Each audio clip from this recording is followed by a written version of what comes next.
going. Not stopped in the middle, but I haven't stopped.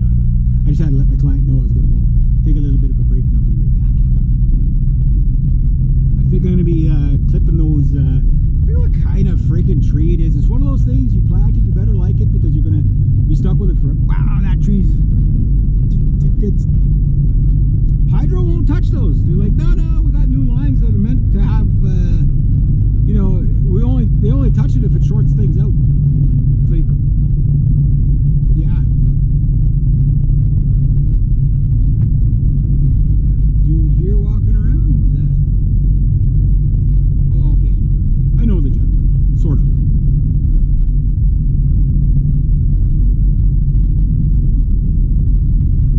I just wave at everybody anyway. It's the proper thing to do.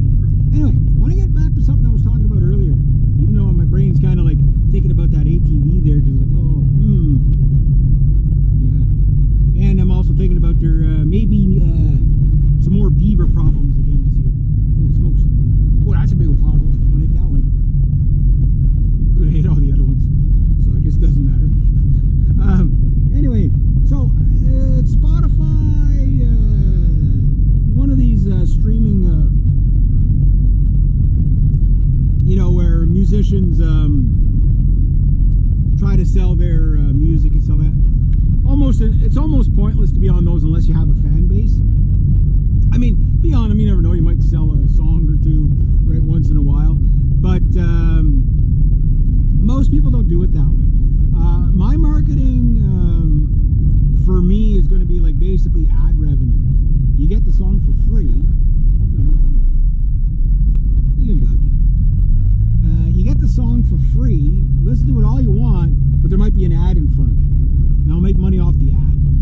Then you're not, because I do, yeah, we want to sell stuff, but I hate trying to sell stuff to people, right? Because you feel like you're forcing yourself on them. But you want to be able to fund your projects too, right? And I get it, everybody.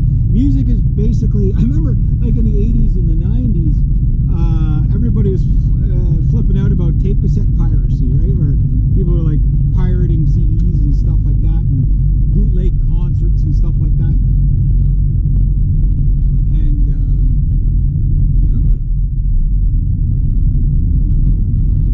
anyway, the guy that runs it anyway came out, said,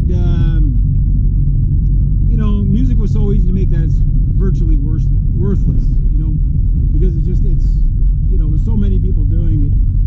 And there was a guy, I don't know if he's in Pakistan or India or whatever, he's got this massive crazy guitar collection. He made a good point the other night about, you know, don't try to become a professional musician. He wasn't saying don't do it, but we were saying your odds of it are very, very low. You know, keep your expectations realistic. He was just going on musicians making $100,000, and out of all the people in the world making $100,000 a year, which is like something like 700 million people. I didn't think it'd be that many, but yeah, 700 million people per year globally make $100,000 or more, right? Out of that, 1 in every 65,000 is a musician. So it gives you an idea that not very many people are going to be making that, right? And you can never do median incomes. Every time I say the average person makes, no, they don't. The average person does not make $56,000 a year. That's taking everybody, pulling it in together, and taking the average. The average person probably makes 12 grand, 15 grand, maybe 25. That's the average person. You know, but when you average, that my hand?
DistroKid, all those, you know, whatever. You can get it all there. But if you really want the unique experience, buy the vinyl.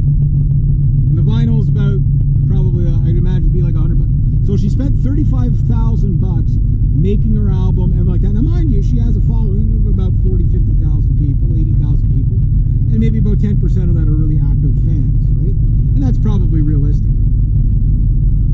So within that, she didn't say she made all her money back, but she says like that she might do that again because it worked out great, because it was something unique. You know, like you can get, like, some people will buy vinyl just to have it and leave it in the wrap and not even take it out. You know what I mean? Like if you have a record, like a lot of record collectors that I used to know, including my sister, would buy one copy to listen to and one copy to leave in the wrap, you know, for value's sake, right? And it's kind of a different way. Now, mind you, she got rid of everything. She's basically going to evict herself out of her own apartment by all the books and the CDs and records she had. She had no space left. It's pretty funny. But point I'm making is that you can end up with, you know, some pretty cool business plans to stand out. So that is kind of cool, you know, because, like, you know, maybe you sell the records for 50 to 100 a piece, sell a couple of thousand of those.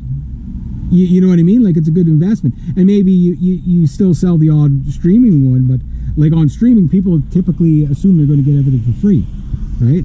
So cool business plans. So I don't think the music industry is not dead, so to speak. It's definitely, it's not even oversaturated, believe it or not. Yes, there's an oversaturation of musicians, but it's not oversaturated in the sense that like, who's going to get picked? Like, I'm never going to be picked for a boy band, you know. I'm not even going to get picked for a metal band just because, you know, I'm my age, right? But doesn't mean I can't produce my own stuff. But anyway,